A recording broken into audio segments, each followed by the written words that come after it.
We have a tendency to tell ourselves to not get our hopes up about something that we really want or something that we're excited about that involves a level of uncertainty.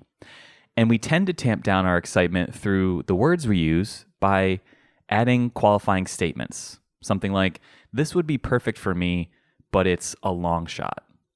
And we do that because if we don't get our hopes up, then we don't have to feel the perceived judgment of others or our own disappointment if it doesn't work out the way that we expected.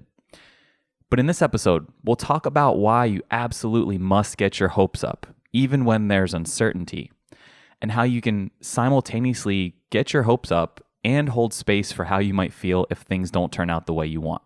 Here we go. Hey, welcome to the Workday Mindset Podcast. I'm your host, Drew Amoroso. Every workday we encounter dozens of situations that we have to navigate in order to have a successful and productive workday. And the way you choose to think through those situations helps shape not only the kind of day you have, but the trajectory of your career. This podcast is all about helping you to navigate those situations, show up at your best, and be happier at work.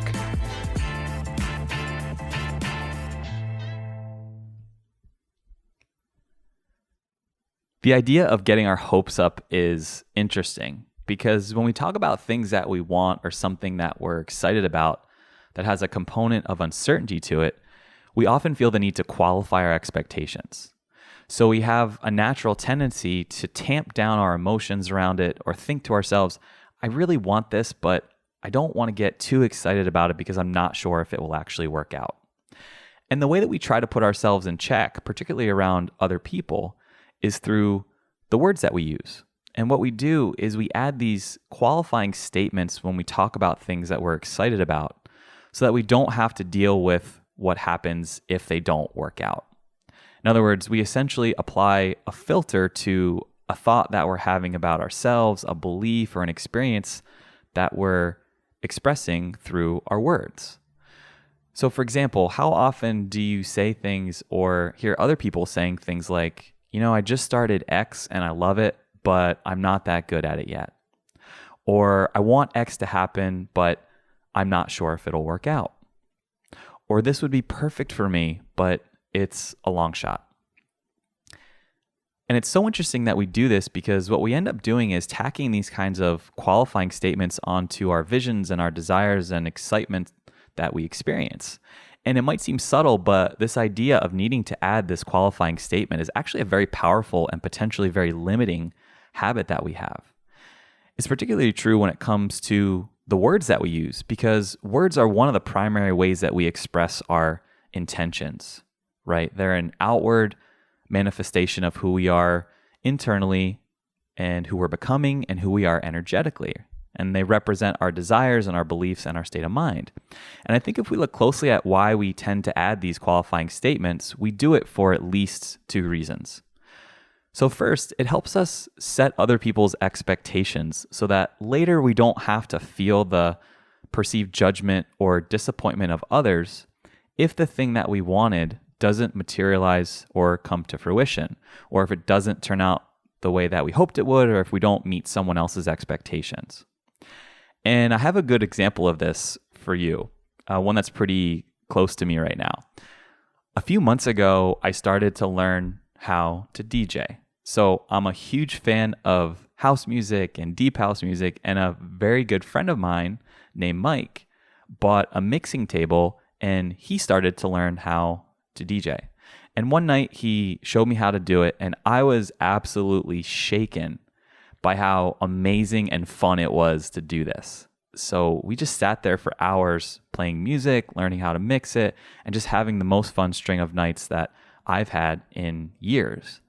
Now, I have no background in music. I can't read music. I don't know how to play an instrument, but learning how to DJ just had this incredible hold on me. And as an adult, I don't think I've ever done something like this that was just fun for fun's sake. And I can't even describe how exciting learning how to do this was for me. So fast forward a couple of weeks and I'm practicing and I'm loving it. And I start to tell people around me that I'm doing this. But in telling people about my experience, I started to notice that I was doing that thing that I just mentioned where I'm tacking these qualifications onto the end of my statements about it. So I was saying things like, I really love doing this, but I'm not that good at it yet. Or I've been practicing a lot, but I have a long way to go before I'm good. And pretty soon I noticed that every time I interjected something like that into the discussion, what I was doing was dampening the pure excitement I was feeling around learning how to do this. So I was putting my excitement into a box. And I think the reason I was doing it was because I wanted to set other people's expectations. So if they heard me doing it and it didn't sound that great, then I could hide behind the fact that I already told them that I wasn't going to be that good. So it was a way for me, I guess, to not be embarrassed if they heard me doing it and it didn't meet their expectations. So in addition to setting other people's expectations, the second reason I think we do this is because it also helps prevent us from feeling a sense of disappointment if the thing we want doesn't unfold the way that we envisioned, or if we don't immediately transform into the person that we want to become, right? It helps us tamp down the excitement around it. Because if we leave open the possibility that this thing that we want might fail, or that it might not turn out the way we want it to, then we don't have to feel the full emotional effect of rejection or disappointment, or at least that's what we think. So, for example, if I tell everyone that I love learning how to DJ, but that I'm not really that good at it, then if I don't get that good at it, I won't have to feel disappointed. So even if I feel this welling up of excitement inside of me when I'm having fun and learning, if I tell myself, you're not that good, then I always have an out.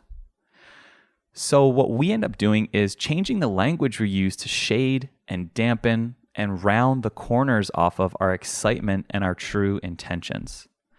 And when we shade our language and hide behind qualifying statements like this, we push everything that we do to this middle ground where it's nice and safe. The words that we use end up being so blah and meh because we don't want to take a stand for ourselves. And we want to hang out in this place of mediocrity because that means we will go ahead and fit right in. And if things don't work out the way we want, then being in the middle is a nice, safe place to be because we haven't exposed ourselves, we haven't put ourselves out there, and we haven't taken a stand, right? We're not on record as having told people that we want something, we think we're good at something, we think we deserve something, we hope something turns out a certain way, or we're confident that X thing will happen. And we do this because if we never utter those words, then we don't expose ourselves again to whatever judgment or disappointment from others or from ourselves that we might experience if what we want doesn't happen. So let me give you two examples where not getting our hopes up comes up all the time. So the first is interviews and the second is pursuing clients or opportunities.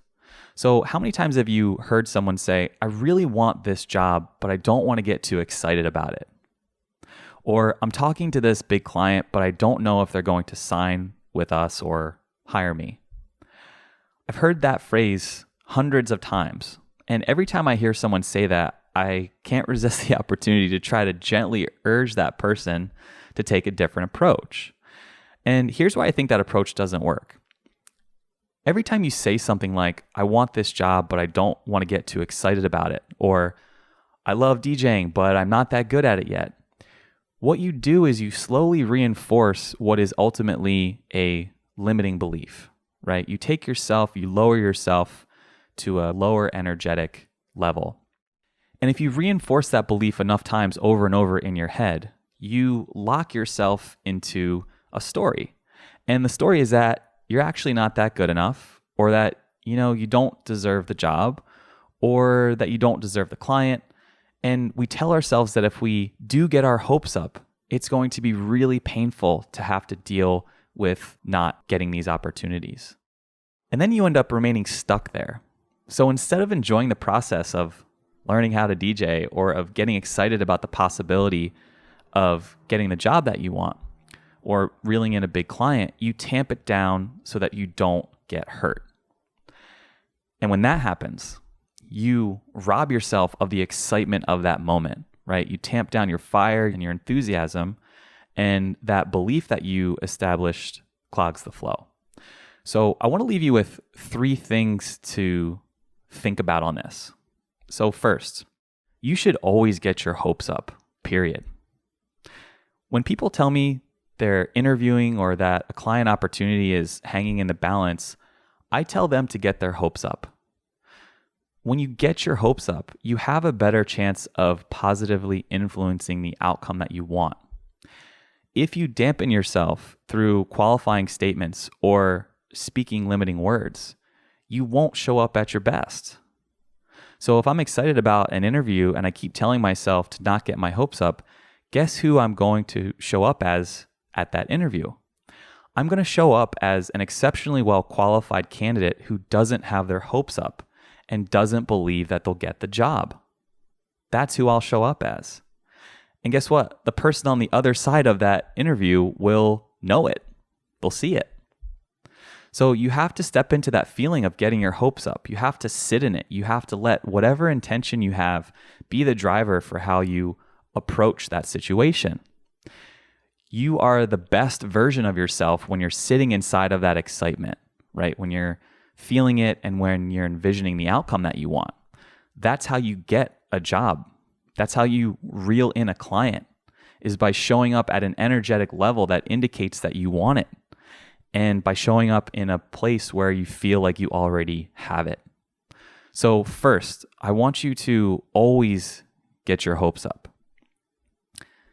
Second, I want you to consider the idea that it's possible for you to both get your hopes up and hold space for how you might feel if it doesn't work out the way that you want it to.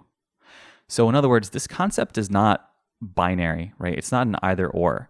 Your options are not limited to either 1, getting excited and then feeling terrible when you don't get the job, or 2, choosing not to get excited so that you don't feel terrible if it doesn't work out, right? You can get excited about something and fully sit in that excitement and at the same time be prepared for how you might feel if it doesn't go the way that you planned.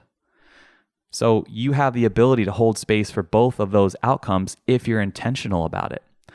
And as proof of this, I want you to search your experience for disappointment or disappointing things that have happened to you in the past. Maybe it was a job that you didn't get, a relationship you were excited about that ended, something that you thought you were good at, and it turned out that you weren't that good at it or it didn't go the way that you wanted, right? And in thinking about that, we know from experience that when something doesn't go our way, even though the sting of the come down from it not happening is harsh, we always recover, right? We're resilient, we're strong, we eventually make our way back to center. So I want you to just take notice of the fact that it's okay to let yourself go there and to get excited, because no matter what happens, you'll always be safe on the other side. And it might sting, but maybe it won't. And even if it does, you can overcome it. And then third, I guess I would leave you with this. Are you willing to be the type of person who has the courage to get your hopes up? Do you want to be the kind of person who lives their life not speaking out loud about the things that you want? Do you want to be the kind of person who tiptoes through life, hiding behind your words because things might not turn out the way that you want them to? Or do you want to live your life as someone who's brave enough to take the risk of getting excited? And I say risk because it feels risky to just put ourselves out there and to open ourselves to the possibility of disappointment and failure, and maybe even public failure. But in truth, the more often you do put yourself out there and the more you do get excited, the more the things you want from life will come to fruition because you've allowed yourself to sit in that moment of excitement, which allows you to show up as the best version of yourself, which means you're much more likely to get what you want. And on the flip side, the more you get your hopes up and it doesn't work out, the faster you'll learn how to adjust when it doesn't, right? It becomes easier to accept and process disappointment if you have a track record of having been disappointed a lot. And we know that in addition to all the things we can learn from failure and disappointment, when we get let down enough, and if we have healthy ways of processing those moments in place, it doesn't sting in the same way, and you know how to recover from it. Life becomes so much more rich and rewarding and fulfilling if you reject your desire to buy into hiding behind words or not getting excited, and instead have the courage to be someone who gets their hopes up. Go have a great workday. Hey, thanks for listening to this episode of the Workday Mindset Podcast. I hope you enjoyed it. And if you did, I'd appreciate it if you could head over to whatever service you're using to tune in and give us a 5-star review. The Workday Mindset Podcast is a collaboration with Populous Radio. Check out their other shows at populousradio.com. Thanks for tuning in, and go get them.